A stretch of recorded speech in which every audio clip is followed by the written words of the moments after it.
Já entrei aqui para começar a chamar o pessoal para assistir a live. Logo mais a professora Vanja entrará para nós iniciarmos então o nosso debate de hoje.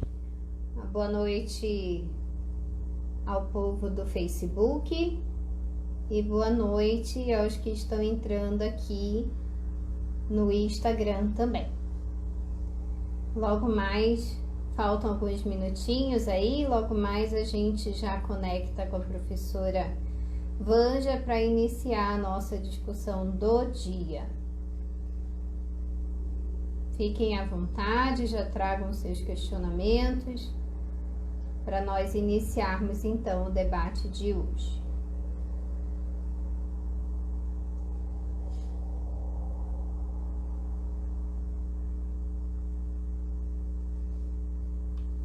Boa noite aos que estão entrando. Professora Vanja logo mais entra aqui também para nós iniciarmos o nosso debate, que tem um tema tão importante, né? Nós intitulamos então a live de hoje com Tornar-se Negro na Universidade. A professora Vanja vai trazer um pouquinho da sua vivência enquanto negra, né, enquanto a única professora do curso dela na Universidade Federal do Amazonas. Ela vai conversar um pouquinho conosco e daí a gente vai fazer um debate. Só esperar um pouquinho a professora Vanja conectar e logo iniciamos.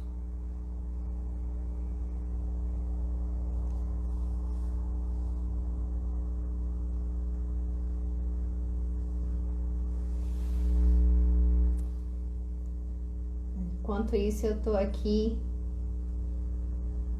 fazendo as configurações.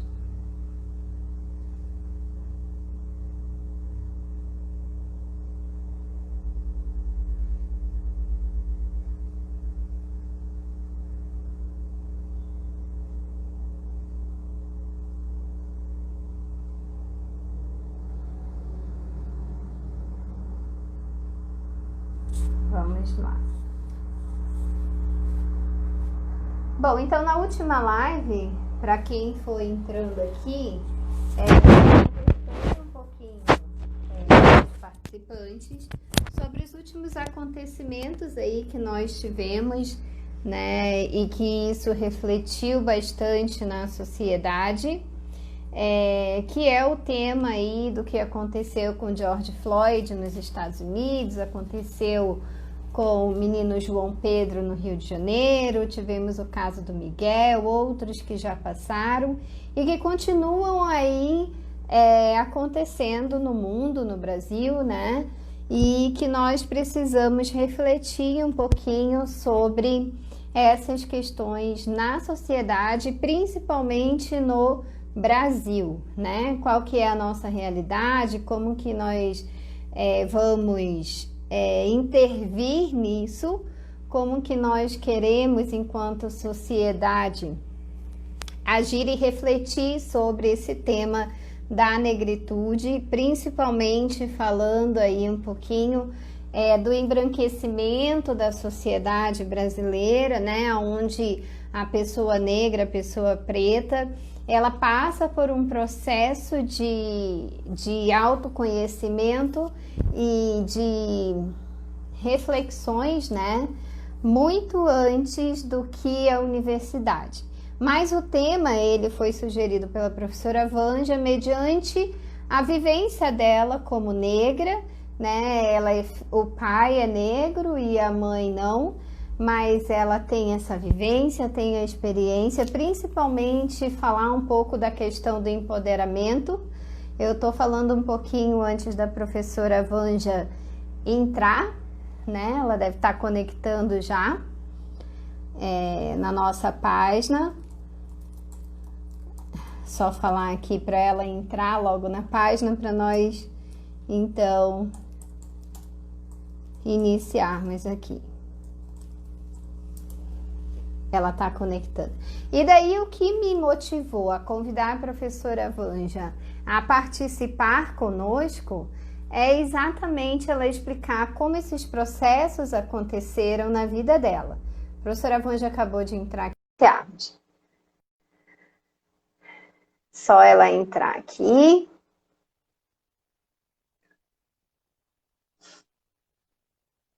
Ah, meu Deus, esse fone.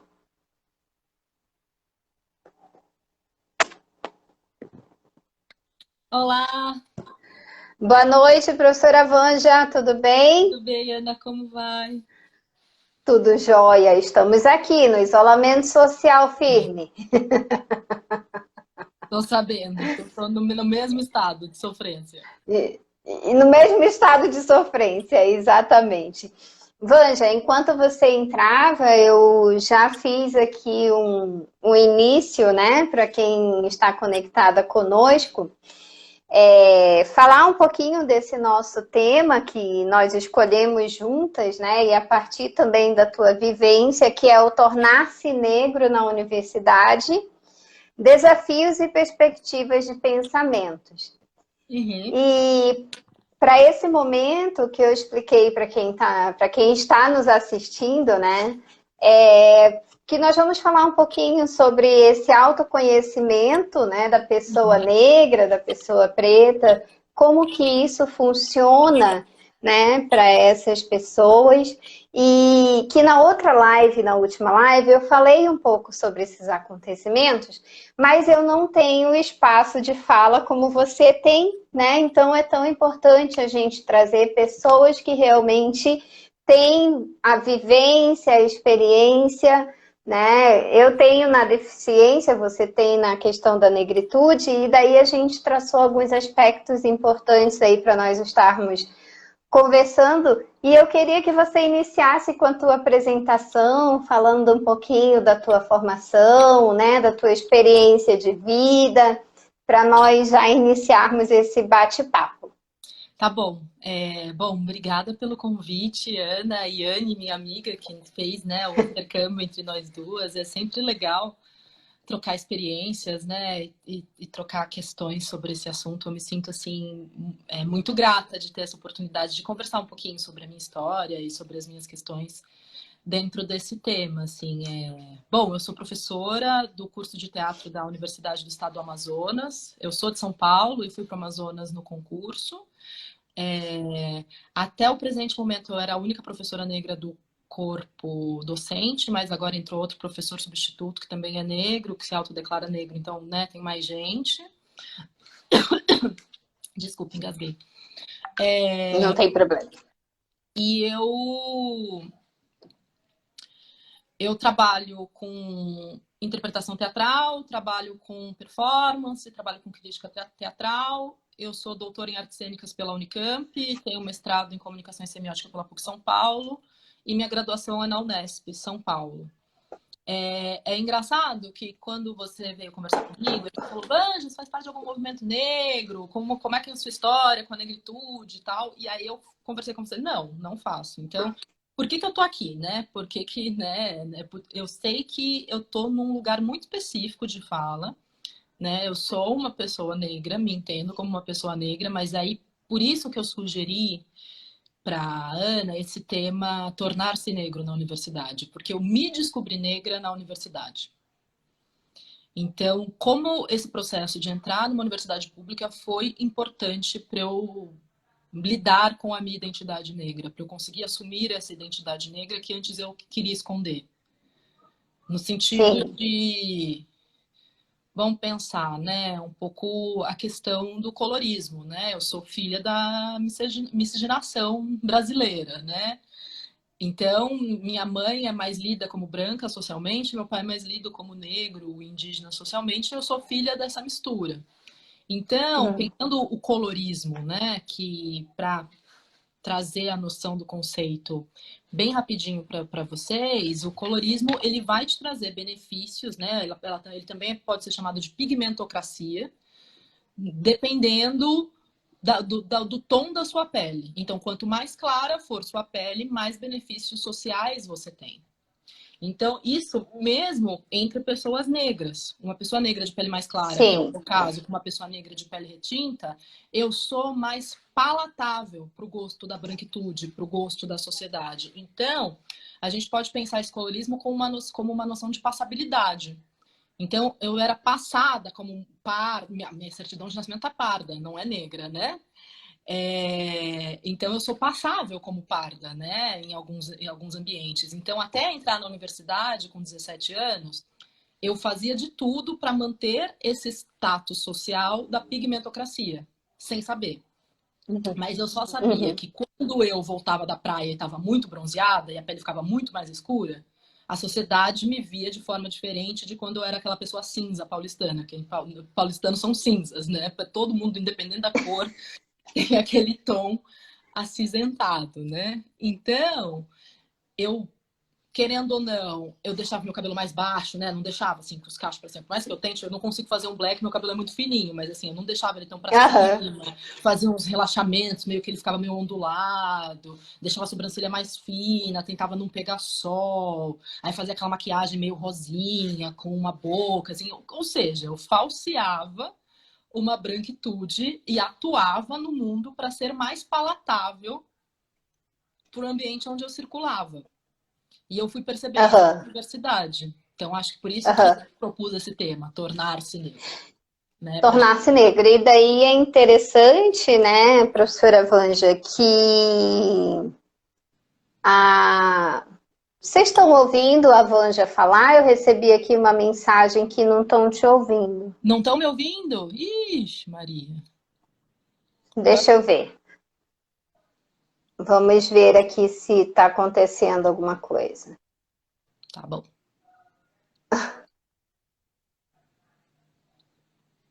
Vocês escutam?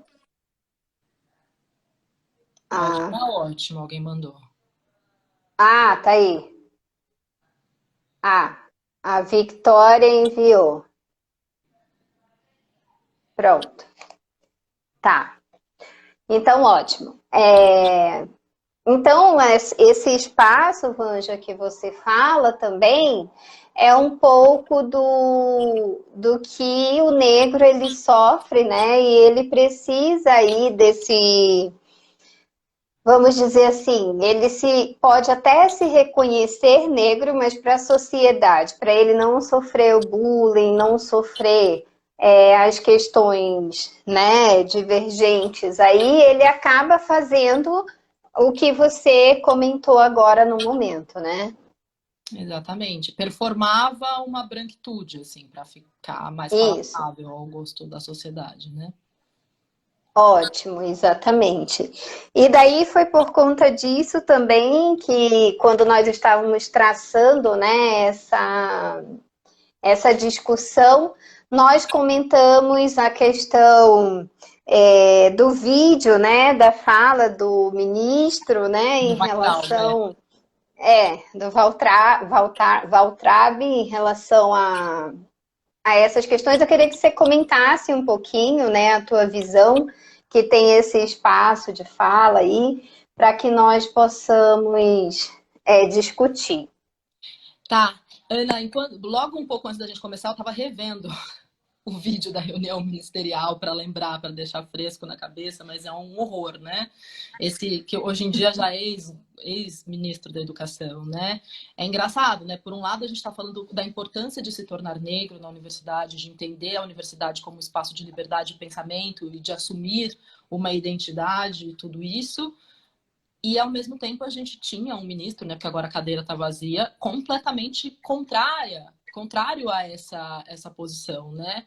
Ele, ó, eu até anotei aqui, tem uma hora que ele fala que a missão dele como ministro é acabar com essa defesa dos privilégios. Que tem que acabar com tudo isso. Para ele não tem essa coisa de indígena, que ele odeia quilombola, e odeia todo mundo, o que importa, todo mundo é igual. Então, assim, é um ministro da Educação que não tem a menor noção de absolutamente nada da vida. Ele não deve nunca ter lido sobre política afirmativa, não deve ter lido nunca sobre reparação histórica, né? De um lugar completamente elitista para pensar nessas questões. Tanto é que o último ato dele como ministro foi acabar com as cotas na pós-graduação, que foi uma luta muito grande, né, de todos nós. Então, assim, eu não me beneficiei das cotas porque eu entrei na graduação em 2004. Então, acho que tudo isso ainda devia estar em debate no governo Lula, né, que estava entrando e tal. Mas eu sou uma pessoa muito privilegiada, né? Com a minha cor, no sentido que os meus traumas são um pouco diferentes dos traumas das outras pessoas negras. Os meus traumas estão mais voltados para ser a única pessoa negra nos lugares de poder. Então, eu era a única criança negra da escola particular, eu era a única criança negra da cultura inglesa, eu era a única criança negra de todos os espaços que eu ia, onde os negros, onde eles estavam, eram espaços de servidão. Então, era o faxineiro, era o garçom. Então, meio que isso moldou a minha identidade. É diferente de uma pessoa negra sem acesso. Que é a grande maioria das pessoas negras. Né? Eu sei que eu sou a exceção à regra. Então, como é que um ministro faz tudo isso, né? E diz tudo isso? Meio que desesperador a gente pensar, né? E quando ele fala em privilégios, né, o que seria realmente esses privilégios que ele está falando, né? A não ser uma reparação histórica, tanto para os negros como para os índios, os quilombolas, os deficientes, né? Que se nós formos pensar aí, nós precisamos ter essas cotas para que nós estejamos dentro das universidades, né? Nos bancos escolares aí na academia principalmente. Sim. Então, esse vídeo é bem interessante de nós discutirmos, até para situar quem está nos ouvindo, né? E daqui a pouco quem vai poder discutir conosco também esse tema. E aí eu queria que você continuasse falando da tua história, né? Enquanto pessoa e depois também nessa tua trajetória profissional enquanto negra, que eu acredito que isso é muito propício também para esse momento. Bom, eu entrei na faculdade com 17 anos e ainda estava um pouco nesse lugar do colorismo, né? De conseguir esconder, quanto mais eu escondesse os traços negros, mais benefícios sociais eu achava que tinha, né? Só que aí é muito louco, né? Que ao mesmo tempo você tem os benefícios sociais de ter essa passabilidade com a branquitude, mas isso te traz uma perda de identidade gigantesca, né? Então, fico pensando, eu fui lá, né? Retomei a Neuza Santos Souza, que é uma psicanalista, que ela tem um livro Tornar-se Negro, que é um livro muito interessante dos anos 80. E ela vai brincar com essa ideia da Simone de Beauvoir, né, do segundo sexo, de não se nasce mulher, torna-se, para pensar que existe sim o processo para a pessoa negra de tornar-se negra. Pensando, tirando um pouco o processo de pessoas retintas que não tem muito o que fazer, né? Não tem como esconder, não tem como maquiar, mas ainda assim, essa pessoa retinta ela pode tentar esse processo de branqueamento do colorismo adquirindo hábitos da branquitude, deixando de olhar para sua cultura, deixando de olhar para sua história, né? Então, eu posso ler a citação dela? Claro, por favor. Ótimo. A descoberta de ser negra é mais do que a constatação do óbvio. Saber-se negra é viver a experiência de ter sido massacrada em sua identidade, confundida em suas perspectivas, submetida a exigências, compelida a expectativas alienadas. Mas é também, e sobretudo, a experiência de comprometer-se a resgatar sua história e recriar-se em suas potencialidades. Então, ao mesmo tempo que é um processo muito dolorido, a Neuza Santos Souza ela vai afirmar nesse livro, né, no Tornar-se Negro, que é um processo de libertação também. Eu vou tentar fazer uma analogia que não é o meu lugar de fala, mas para a gente tentar pensar juntas, tá? Se vocês ficarem bravos comigo, pode colocar aí nos comentários, tudo bem. Mas eu fiquei lendo essa citação, né, da Neuza, eu estava relendo Tornar-se Negro durante o fim de semana, né? A gente conversou no sábado, eu comecei a reler esse livro, né, que eu li tem algum tempo. E aí eu fiquei pensando que é para mim, tá? Vou tentar fazer uma associação da minha vivência. Foi quase como sair do armário. Pensar a analogia LGBTQI+, sabe? Foi quase como, tipo, Agora eu sou negro. Tem um vídeo, agora eu vou lembrar de uma coisa bem tosca, mas assim, mas tem um vídeo da TV Pirata dos anos 80, que eu não sei se você já viu, que é a Regina Casé, o Ney Torraca e o Diogo Vilela. Eu já vi. É muito bom, então é meio isso, assim, a Regina Casé e o Ney Torraca vestidos de negro, só que com uma roupa assim, toda meio de elite, né? Tomando um chá das 5, aí chega o Diogo Vilela, meio que uma roupa meio parecendo com as roupas que o Will Smith usava no começo dos anos 90, falando: pai, mãe, descobri, eu sou negro. Aí eles ficam focados, né? Meu Deus, mas um menino tão moreninho. Então é isso, né? A família também ajuda, né? Esse lugar de esconder a origem, né? Sinto que foi um processo muito libertador para mim, de parar de me fiar ao parda da minha certidão de nascimento e começar a me fiar a uma identidade que eu não tive. Então, eu tô no processo de buscar muitas coisas, né? Não.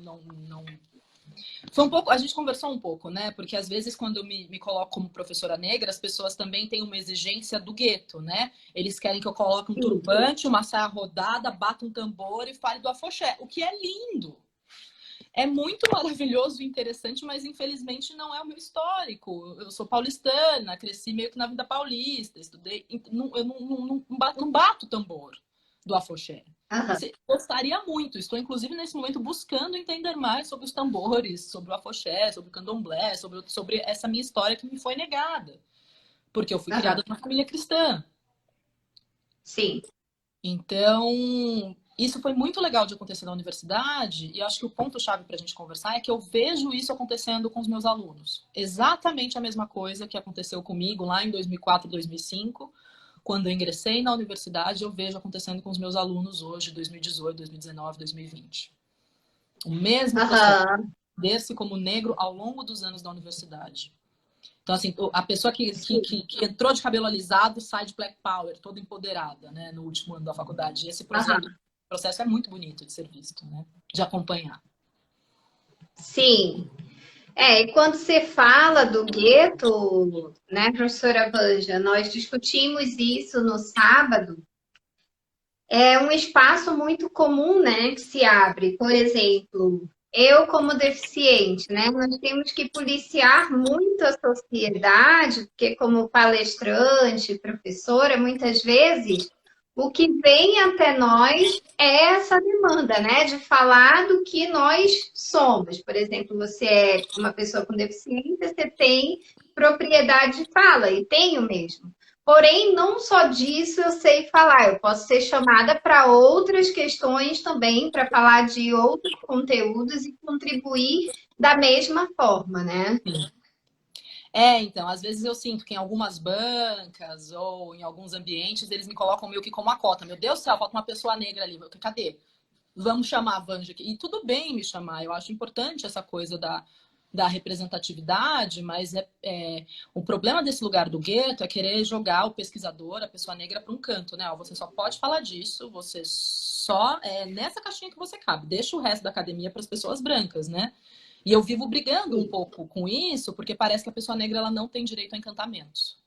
Ela não pode se apaixonar por um tema, ela não pode gostar de teatro oriental. Ela vai precisar falar especificamente daquela caixinha, porque é ali que é o lugar de fala. O lugar de fala acaba sendo uma jaula para essas pessoas, né? Então é mais um jeito da branquitude se apropriar das pautas negras e colocá-la numa caixinha, né? Então é muito preocupante. A gente tem que também saber balancear esse lugar, né? De não te botarem na caixinha, ou no gueto, ou na cota, ou qualquer outra coisa assim. E o que a gente tem que policiar, não só a questão acadêmica, a questão, o espaço de fala dos palestrantes, né? Negros, deficientes, índios, quilombolas e tal, é exatamente mostrar para a sociedade que nós estamos preparados para falar de outras coisas, né? E como você disse, eu não sou do terreiro, eu não toco tambor, eu não boto a saia. E isso pode ser uma opção sua, né? E não tem problema não vivenciar isso.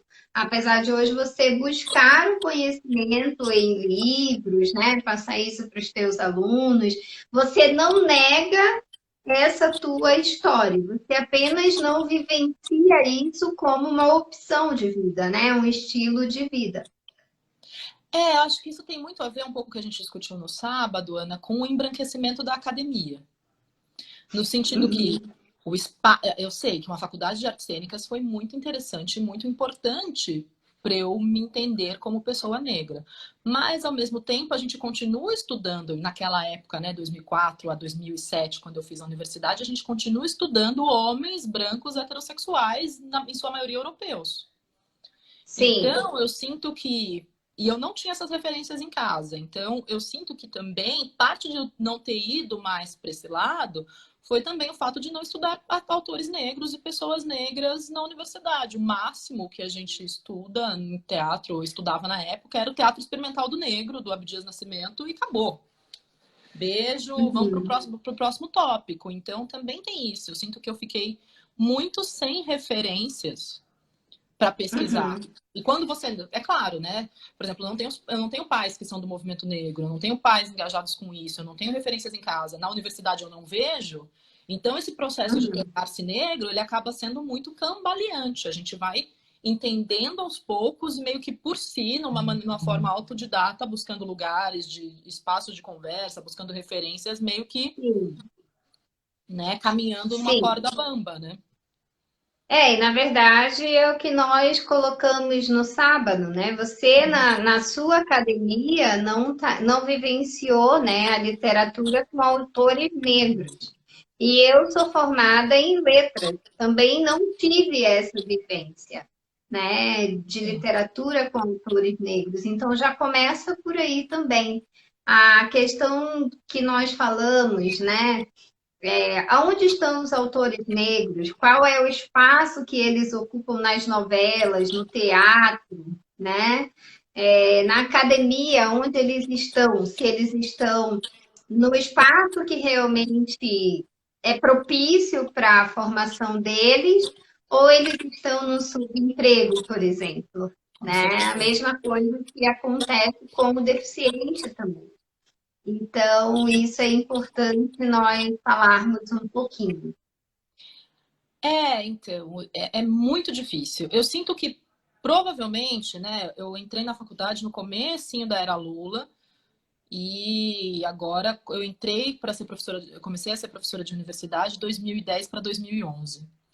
Então, muita coisa já tinha mudado ali, né? Sinto que com a coisa do pensamento decolonial ou descolonial, dependendo do contexto, né, que a pessoa estude, muito disso começou a mudar na academia um pouco. A gente já estuda autores negros, a gente já lê autoras negras, mas ainda em proporção aos autores brancos, é muito pouquinho. Isso ainda pode aumentar, Aham. né? Mas assim, ainda também de um desejo dos próprios professores irem colocando disciplinas sobre essas pautas, né? Mudando os seus projetos pedagógicos, mas sinto que a gente ainda tem muito que caminhar, assim. Mesmo tendo, ainda parece que está nesse esquema de que, ó, é só para ter. Então tem um pouquinho aqui, ó. Não vem dizer que a gente não fez isso. Mas ele não aparece com a mesma normalidade e naturalidade que os autores brancos, né? Então, a gente precisa lutar contra essa branquitude da academia. Não só das pessoas que são professores, mas também dos autores que a gente estuda. Né? Falando nesse eixo da academia, é mais ou menos isso, mas como eu trouxe isso, é para amplitude, né? Para todos os universos. Então, se você for ver a novela, onde que eles estão, no teatro, até nas propagandas, né? Agora nós tivemos o Dia dos Namorados e eu estava observando, né? Tinha redes grandes aí de roupas e tal, que fizeram uma propaganda bem legal.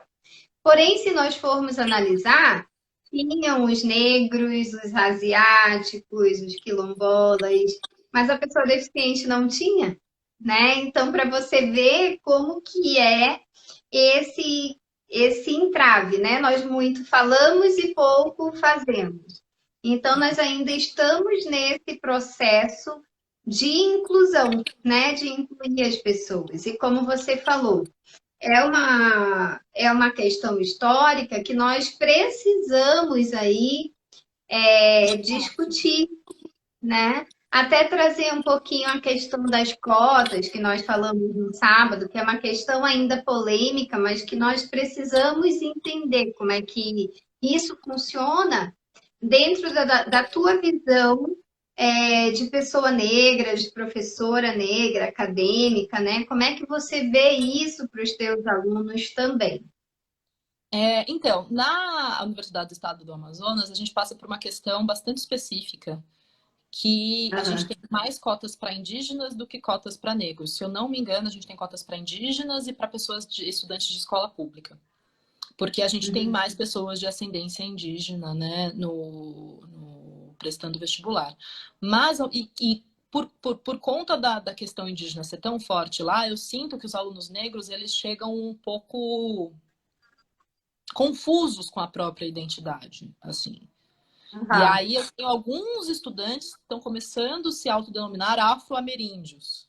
E aí eles começam Afro-ameríndios. afro-ameríndios, e aí que eles começam a abarcar os dois mundos, né? E se ver como filhos dessa miscigenação.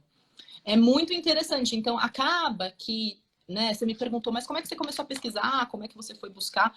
Eu acho que no fim das contas, né, eu estudo meu doutorado em teatro e meditação. Não tem muito a ver Aham, práticas contemplativas, mas no fim das contas, como é a professora negra, eu acabo orientando esse tipo de trabalho. Então, também foi uma demanda dos próprios estudantes que eu começasse a me voltar para essas questões, para conseguir aham, orientar os trabalhos, para conseguir, né, que nesse processo deles tornando-se negros, eu meio que auxiliasse academicamente, né, com referências. E eu sei que eu tenho muito que aprender. Boa parte do que eu sei me foi passado pelos estudantes. Foi um processo de eles me ensinavam quais eram as demandas e eu ia correndo atrás aham, para saná-las. Então, é um processo novo para mim também. E também a gente não pode dizer que é exaustivo. Eu posso dizer que é exaustivo no sentido de que muitos. Agora já tem outro professor negro, mas se tivesse um outro professor negro para dar conta dessas questões, ia ser maravilhoso, porque não fica só uma pessoa enlouquecendo, né? Então, é aham. isso. A gente precisa. Claro que a gente precisa estudar e se voltar para essas pautas, mas também a gente precisa de mais professores negros na academia para ter diversas visões sobre o mesmo tema, né? Não é só Uhum, o que eu uhum. acredito sobre isso, mas o que um coletivo de professores negros pensa sobre esse tema. Aham, claro. Então, é um E, terreno muito pantanoso, né, para a gente pensar. Se falar das aham, cotas, completamente a favor. Não tem como num país. Esse mito da democracia racial é muito absurdo, porque ele acaba levando a gente para um lugar idiota de ministro da educação, né? Para a gente voltar na fala lá do Weintraub, aham, e quer acabar com esses privilégios, como se política afirmativa fosse privilégio e não obrigação do Estado. aham. É assim, não dá nem para começar a discutir com uma pessoa que está num status de poder tão grande e acredita numa idiotice dessa, né? Desculpa, você ia falar Aham. uma hora, eu acho que eu interrompi. Não, agora passou aqui a ideia que eu ia falar, mas a gente pode continuar. É, no sábado, nós discutimos também a questão da representatividade, né? E eu acredito que isso é muito importante nós falarmos, porque muitas vezes os alunos, ou até mesmo as pessoas onde nós fazemos parte, né? Digamos, socialmente, elas não se identificam ou não têm esse autoconhecimento de quem elas são. E a partir do instante que elas veem uma pessoa negra, que é o seu caso, elas se identificam, né? E daí procuram para dialogar, para conversar, para entender como é esse processo. Então, para você falar um pouquinho como é que é essa tua experiência com a questão da representatividade, que é bem importante. Vou falar da minha história, eu acho que talvez seja mais fácil de vocês entenderem. Eu Tá. lembro, se eu não me engano, em 2007, eu acho que 2007, ou 2006, finzinho de 2006, começo de 2007, agora não vou conseguir lembrar o ano, eu estava trabalhando como educadora numa Bienal de São Paulo, na Fundação Bienal, Aham. numa Bienal de Arte. E tinham um dos coordenadores e dois dos supervisores eram negros que tinham vindo do Museu Afro Brasil e tinham sido contratados pela Bienal para falar sobre pautas negras. E eu Aham. entrei naquele grupo que eu achava tudo que eles falavam maravilhoso, assim, maravilhoso, maravilhoso. E eu ficava assim, meu Deus, eles sabem tanta coisa. Só que é muito engraçado, porque eu não me via ainda direito como negra. Assim, aquelas pessoas, né, como se eu não fosse. Aí eu lembro uma vez, Aham. isso foi tudo no curso de formação, né? Antes de começar a Bienal. E eram, acho que, os Sim. únicos negros ali, né? Pelo menos tidos como pessoas negras. Aí, quando foi no coquetel de abertura da Bienal, que é só para convidados, e a gente estava ali como monitores e tal, eles começaram a tirar foto. Aí, no final da festa, já estava todo mundo meio um pouquinho altinho. Vamos tirar foto, vamos tirar foto. Aí eles me chamaram, Vanja, Vanja, vamos tirar os negros da Bienal, a gente. Aí eu fiquei, os negros? Da Bienal? Eu? É de mim que vocês estão falando? Não, então tá, eu vou lá tirar foto. Então, eu lembro desse processo como se fosse ontem, assim, que foi preciso um estágio dentro da universidade, onde tinha uma galera do Museu Afro-Brasil que lutava pelo movimento negro, que me incluíram como pessoa negra dentro de uma foto para eu começar a pensar, tipo, puta, eu sou, né? Se essa galera, que eu me vejo toda parda, toda miscigenada, como diz a minha certidão de nascimento, mas esse processo me fez. Sabe aquele momento que a ficha cai? Foi A esse ficha momento que caiu. a ficha caiu. Então, eu precisei que 3 pessoas negras me representassem no ambiente para eu conseguir me sentir autorizada a me aceitar como pessoa negra dentro daquele ambiente. Então, a Uhum. representatividade, ela é extremamente importante. A gente precisa Uhum. ver pessoas negras em lugares de poder. Porque essas 3 Sim. pessoas, elas não eram colegas educadores, estagiários que nem eu. Eles vieram como supervisores do educativo da Bienal. Então, eram Sim. pessoas negras em lugares de poder dentro daquele contexto. E foi muito, Uhum. muito importante. O que eu aprendi naqueles 4 meses da Bienal com os educadores do Museu Afro-Brasil, eu não aprendi na vida. Então, assim, foi uma Uhum. oportunidade muito única, que foi, então, é na universidade, mas também é o que a universidade gera, né? Os estágios, as interações, os lugares que você começa a frequentar por conta da universidade, tudo isso, né? Muda a cabeça Uhum. de alguém, por exemplo, que era uma criança da periferia de São Paulo, como eu. Que eu não tinha Sim. tanto acesso. E era uma criança da periferia que os pais ralavam muito para eu fazer parte de alguns espaços das pessoas brancas. Na escola não tinha outras crianças negras, era eu e pronto. Sim. Então foi muito. Aham. Então acho que eu não sei se eu te respondi dando o meu exemplo de como a representatividade foi importante para eu me entender como pessoa negra, né? Sim, deu. E na verdade a gente pode até continuar essa reflexão aí quando nós pensamos, né, no sentido tanto aonde os negros e os pretos estão em alto escalão, né?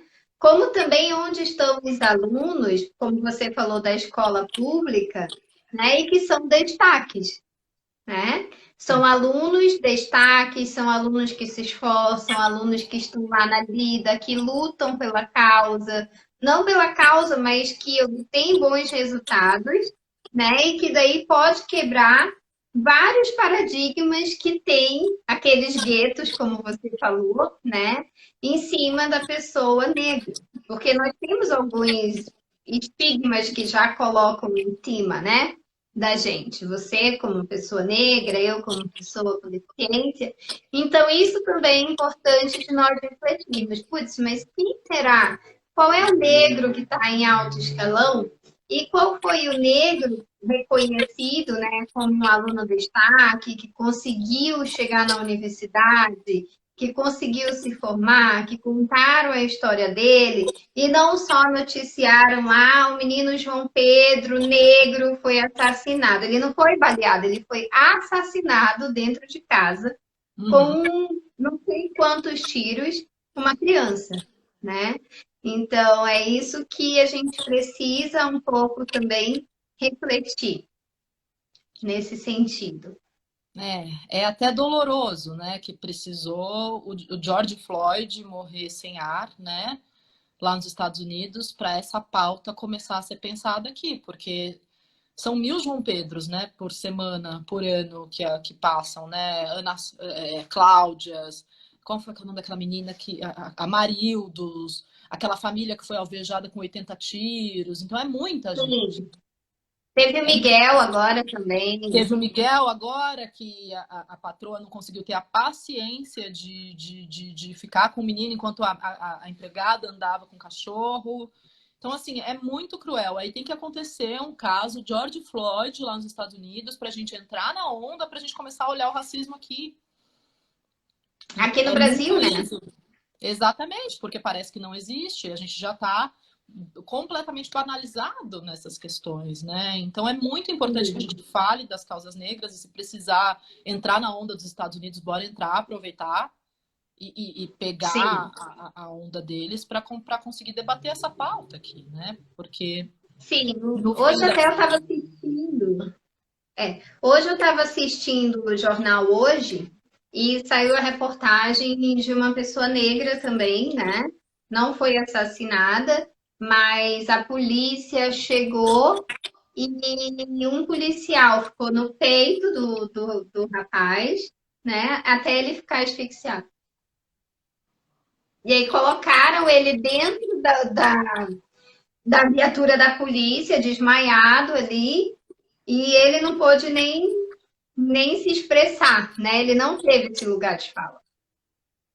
Então é né, importante. eu acho que eu vi essa notícia muito rapidinha hoje, que ela é parecida um pouco com o assassinato do Floyd, né, nos Estados Unidos, Do o jeito Floyd, exatamente. que a Só polícia que lidou com a pessoa, né? é, É isso, assim, esse tipo de fala dá muita desesperança, assim. Eu sinto que a gente precisa lutar cotidianamente para manter a esperança de que essas coisas vão mudar. Eu sinto que esse backlash, né, que essa reação conservadora, né, esse conservadorismo em ascensão no Brasil, ele veio muito pelo empoderamento da classe negra e pobre nos últimos anos de governo de esquerda, assim, né, com cotas, bolsas famílias, né, as pessoas negras foram saindo desse lugar que a branquitude espera dela, que é o de serviço, né, de servir, aham, e foram sonhando com outras coisas, né? Se possibilitando viver outras experiências. Muitas pessoas que, como eu, não sabiam que eram negras e foram se empoderando e entendendo o quão importante é se colocar como uma pessoa negra num país como esse. E agora a gente está sofrendo a reação conservadora a tudo isso, né? O backlash veio com muita força. Então, como é que a gente consegue reagir? Como é que a gente consegue uhum, não só ouvir notícias? Porque eu sinto que também isso é uma estratégia de guerra deles, né? A gente vai ouvindo só essas desgraças todos os dias e sabendo que você é um alvo, né? Porque também assumir isso como negro, né? Pensando lá a Neuza Santos Souza, é um processo de libertação, mas ao mesmo tempo é um processo de você desenhar um alvo na testa, né? Quando é que sim, pode ser eu a qualquer momento, sim, né? sim. É aquilo que nós Então, estávamos é aquilo que nós estávamos conversando no sábado, né? Eu até esses dias, por conta do tema, conversei com uma amiga que é negra e que morou em comunidade no Rio de Janeiro, né? E ela falava assim, Ana, no Rio de Janeiro, na comunidade, você estava na sala de aula e de repente começava um tiroteio, né? E daí, principalmente quando você é negro, você começa a se autodefender e já dizer assim, não, eu sou uma pessoa de família, eu moro na rua tal, na casa tal, né? Justamente para você não ser o alvo, né, daquela situação. E daí a gente fez um trato, né, para permear aí a nossa conversa na questão do ensino superior. E daí eu estava pensando que isso, na verdade, já deveria acontecer desde a educação básica, né? Lá na educação infantil. Esse exatamente. tornar-se negro, né? Esse Exatamente. tornar-se negro. É E isso muito seria. louco. Pode falar, desculpa, deu um Não, é porque delay eu tô aqui. achando, não, mas essa, com total razão, ouvindo você, né? Porque isso devia ser um processo, né? Tudo bem que a gente já tem na legislação que a gente precisa começar a estudar a história da África, que a gente precisa estudar questões de matrizes africanas no ensino básico, mas eu não vivi isso e sei que isso não é tão bem aplicado assim, né? E sempre quando é aplicado tem muitas questões por conta dos alunos evangélicos que estão na universidade não, no ensino básico, começa a dizer que isso é do demônio, todos esses preconceitos que a gente tem por detrás, né, de religiões e questões de matrizes africanas, né? Então, eu não vivenciei, não foi, eu fui antes, né? Eu fiz o ensino básico antes dessa lei. Eu não tinha nada, era assim, consciência negra, a gente falava alguma coisa. Tá, passou. Uhum. Falava dos zumbis dos Passou. palmares ali na história. Era isso. Era isso. Exatamente. E daí, ao mesmo tempo, eu estava pensando, né? Uma amiga perguntou assim, Ana, quantos amigos ou colegas profissionais você tem negro? Eu fiquei pensando, eu falei, meu Deus, né? Eu falei assim, ótima pergunta. Daí eu fui levantar, né? Peguei meu Facebook, fui pensando ali e vendo essa realidade, eu falei assim, gente, é verdade, né? Como que isso pode?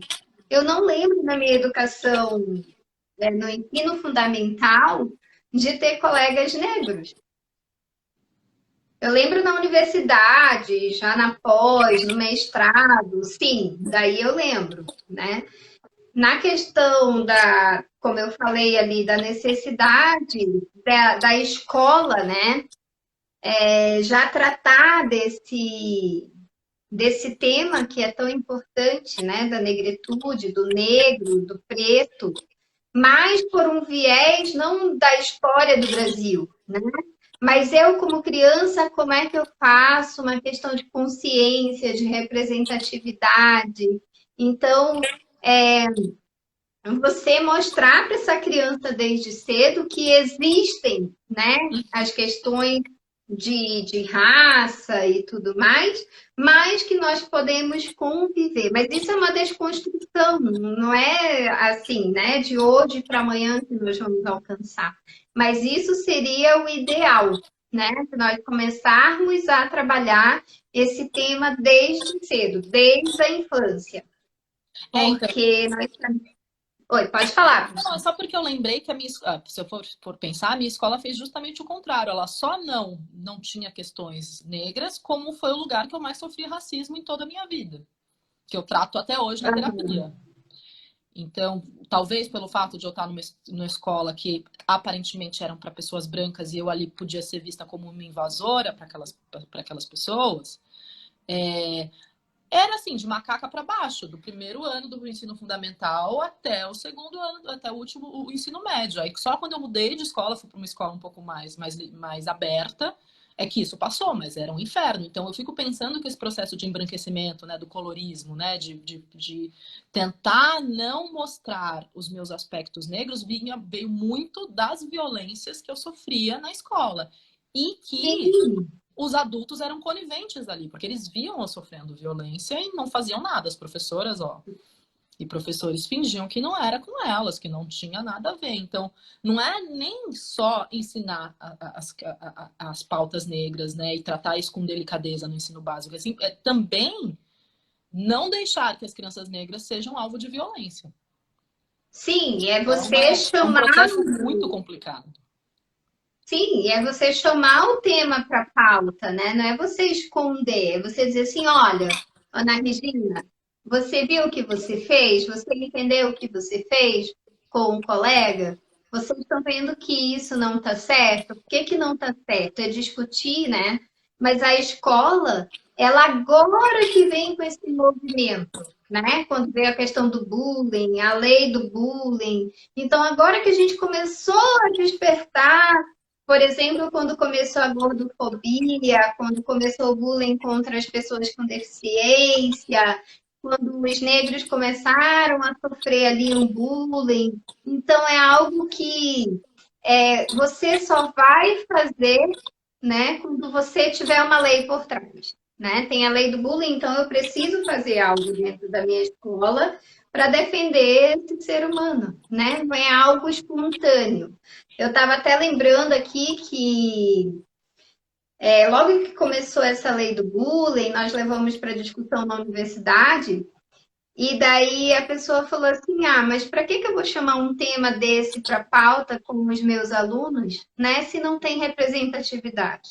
Quer dizer, então, que se você não tiver um aluno deficiente, um aluno negro, você não vai precisar ensinar, Você não precisa debater essas né? questões, né? É desnecessário, entendi. Sim, sim. Chegou uma contribuição aqui, Vanja, Diga. que elas com memato, né? Eu não sei qual é o Oi, nome da Léo. pessoa, mas...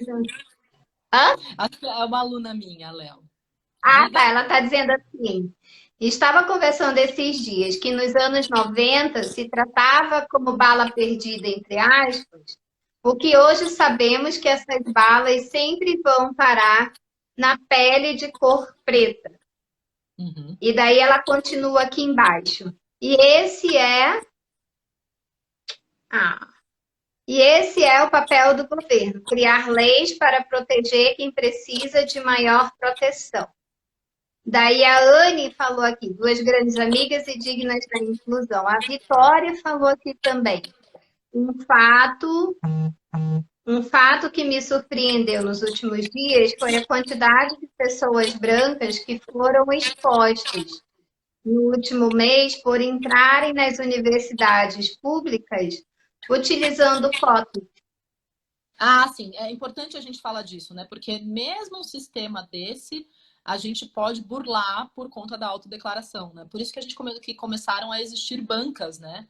Para as pessoas verem se a É o pessoa. jeitinho O que é brasileiro, muito né? louco. Porque É o teve esse jeitinho caso. brasileiro.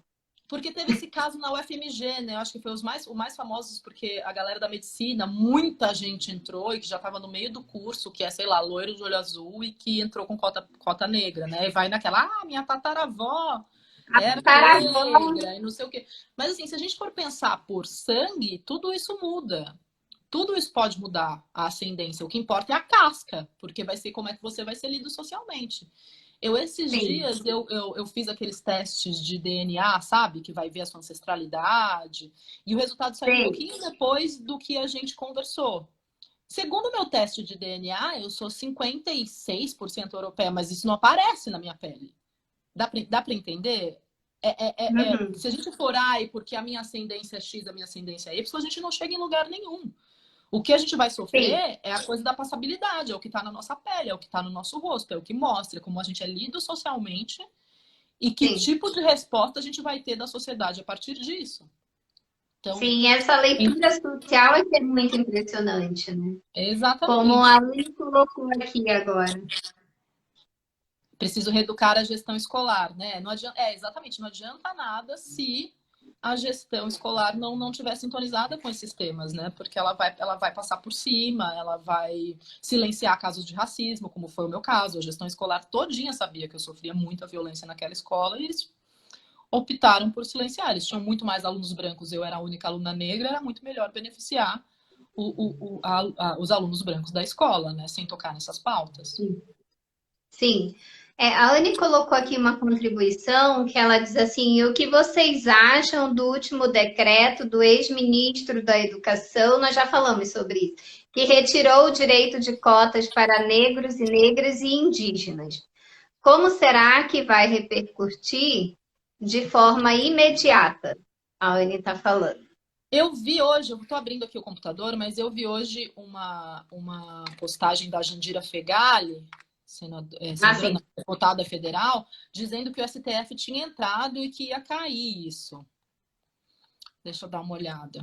Eu dei uma olhada um pouco antes de a gente falar, mas pelo jeito, né, a gente já caiu. Tomara que já tenha caído, né? Um absurdo desse. Mas é isso, né? A gente precisa entrar em contato com a oposição o tempo inteiro. Você tem que estar vigilante, porque eu sinto que é isso. Esse governo é meio que. Já que a gente está falando da reunião ministerial, o ministro Salles, do Meio Ambiente, ele deixa muito claro ali qual é a intenção desse governo, né? É usar o caos, a pandemia, a fake news para passar o que ele chama de passar a boiada, né?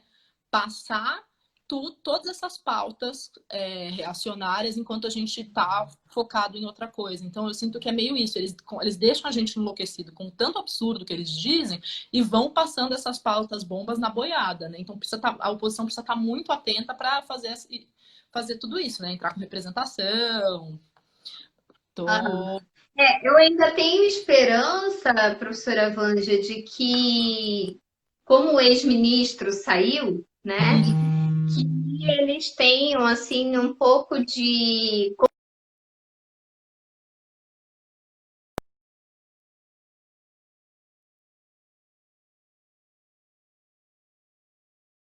Vocês estão ouvindo? Caiu? Olá? Oi? Voltou, Oi, tá me voltou. ouvindo? Voltou? Agora eu tô. Voltou. Então, eu ainda tenho um pouco de esperança, professora Vanja, de quem eles vão colocar aí no cargo, né? No Ministério da Sério? Ah, Educação. eu não sei, eu só tô com medo de ser pior ainda, sabe? Eu Porque a gente também. reclamava muito do Eu falei Velez no começo, assim, aí botaram um Ventalbo, que era muito pior que o Velez, eu não sei quem é que eles vão colocar ali, que consegue ser pior que esse homem, mas... pois Ó, é. só para comentar o que a Anne falou, acabei de achar o post da Jandira Fegali, que o STF empareda o governo e dá 48 horas para o governo explicar a suspensão das cotas nas pós-graduações das universidades públicas. Então, o governo tem que responder para o STF. Então, a gente precisa continuar acompanhando, botando pressão, fazendo abaixo-assinado, essas coisas, né? Uhum. É, é exatamente isso, professora Vanja. Nós estamos aí nos aproximando do horário do Instagram, né? Daqui a pouquinho ele já começa a contagem regressiva. Mas eu acredito que nós conseguimos abordar todos os pontos que nós pretendíamos, né? Eu não podia passar por esse tema sem trazer alguém aqui no Instagram para conversar e que tivesse realmente poder de fala, né? Já por nós passaríamos aqui a noite toda, né? Mas o Instagram não nos O permite Instagram isso. derruba. O Instagram derruba. A Ângela está dizendo que pena, mas outras oportunidades virão, né? Quem Sempre que sabe você a quiser, eu professora. tô por aqui. A gente marca outras vezes. Foi muito legal. Gostei muito de conversar, querida. Sim, foi muito legal, foi bem proveitoso, os ouvintes participaram bastante. E é isso, né? Vários artistas aí, cantores, né? Pessoas famosas que abraçaram os últimos acontecimentos com o George Floyd, com o Miguel, com o João Pedro, né? E cederam seus Instagrams para pessoas que têm representatividade, que são negras, que têm conhecimento, né? E que podem falar aí com efeito mesmo e impactar um pouco essa sociedade aí que faz com que o embranquecimento, né, fale mais alto. E Exatamente. daí, a tua aluna está falando aqui, ó, Vanja, pode comentar sobre as aulas em EAD obrigatório das universidades e o impacto nos alunos pretos? Ah, com certeza. Essa é uma grande briga, né, Léo, para a gente pensar sobre isso. É muito fácil, né, para a gente colocar o EAD como uma medida de salvação da pandemia, mas não colocar nenhuma política afirmativa, né? Então, quem é que vai assistir às aulas? Provavelmente os estudantes brancos que têm computador em casa, que não mora com muita gente, que têm acesso. E agora, os estudantes pretos da periferia, no caso do Amazonas, os estudantes no interior, do interior, do interior, do interior, do interior, que mora numa comunidade ribeirinha, faz o quê? Como é que essas pessoas vão ter acesso à internet? Como é que essas pessoas vão ter qualidade de estudo? Como é que essas pessoas. Uhum. Antes disso, como é que essas pessoas vão comer? Essas pessoas comiam no restaurante universitário, que faz comida barata por 1,25, durante 1,25 você come o dia inteiro. Como é que a gente faz isso? Como é que a gente mantém tudo isso? Então, é Uhum. fácil, né, pensar que quem não puder acompanhar, tranca a disciplina e volta depois. Então, a gente, de novo, né, usa a universidade como um mecanismo de Aí, opressão. A gente vai facilitar a vida de quem já tem a vida facilitada e excluir quem já está excluído, né? sim, Então, é. esse negócio do EAD, a gente precisa pensar com muito cuidado. Com muito cuidado e com muita política afirmativa junto. Senão, vai ser mais uma ferramenta de exclusão da população. Sim, e na Negra, verdade, principalmente. Negra e periférica. isso tem sido até discutido nas mídias, né? Ainda que pouco, mas tem. Então, por exemplo, famílias que têm 5 filhos, né? Vários lá na educação básica, um no ensino superior, e tem um celular, né, na casa. Como é que faz isso, né? Então, assim, professora Vanja, eu te agradeço imensamente. O Obrigada. Instagram já mostrou que em 22 segundos acaba a nossa Ai, live. meu Deus. Então, beijo, gente. Obrigada. Foi muito divertido. Muito obrigada pelo espaço, muito obrigada por aceitar o convite, por